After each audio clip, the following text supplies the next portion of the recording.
جو بھی شواہد ملے ہیں ان کو اکٹھا کیا جا رہا ہے، ایویڈنس کو اکٹھا کیا جا رہا ہے، اور اس کے بعد ظاہر ہے جہاں سے انہوں نے کل ڈنر لیا تھا اس ریسٹورانٹ سے، تو وہاں پہ بھی ہم ابھی پہنچے ہیں اور اس کو بھی تفتیش میں لایا جائے گا، اور اگر ضرورت پڑی تو وہ جو پوری ایک ان کا ٹریول تھا کوئٹہ سے لے کے یہاں تک، اس بیچ میں بھی جہاں ان کو وہ رکے ہیں اور وہاں سے اگر انہوں نے کچھ کھایا ہے بچوں نے، تو اس انویسٹیگیشن کے اسکوپ میں وہ چیز بھی آئے گی۔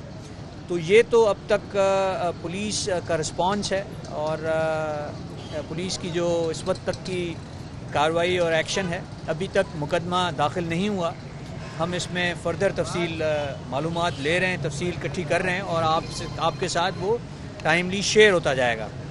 اس موقع پہ ڈی جی صاحب بھی ہیں، یہ آپ سے شیئر کریں گے۔ جی، یہ سندھ فوڈ اتھارٹی کا ایکشن ہے، اور نیچرلی جو اریسٹ ہیں اور ڈیٹینشن ہے وہ پولیس ہی کرے گی۔ تو اس وقت ڈیٹینشن ہم نے کی ہے کچھ لوگوں کی، اسٹاف کی، ابھی مالک اونر ہمیں نہیں ملے، لیکن اسٹاف کی ڈیٹینشن کی ہے۔ یہاں سے سیمپلز اکٹھے کیے جا رہے ہیں جو کہ تفتیش کا حصہ افراد کو حراست میں لیا گیا؟ ڈیٹینشن ابھی 15 لوگوں کی ہے اس وقت، جو کہ اس ریسٹورانٹ کا اسٹاف تھا۔ مالک کے لیے ریڈ کر رہے ہیں؟ اچھا جی ظاہر ہے۔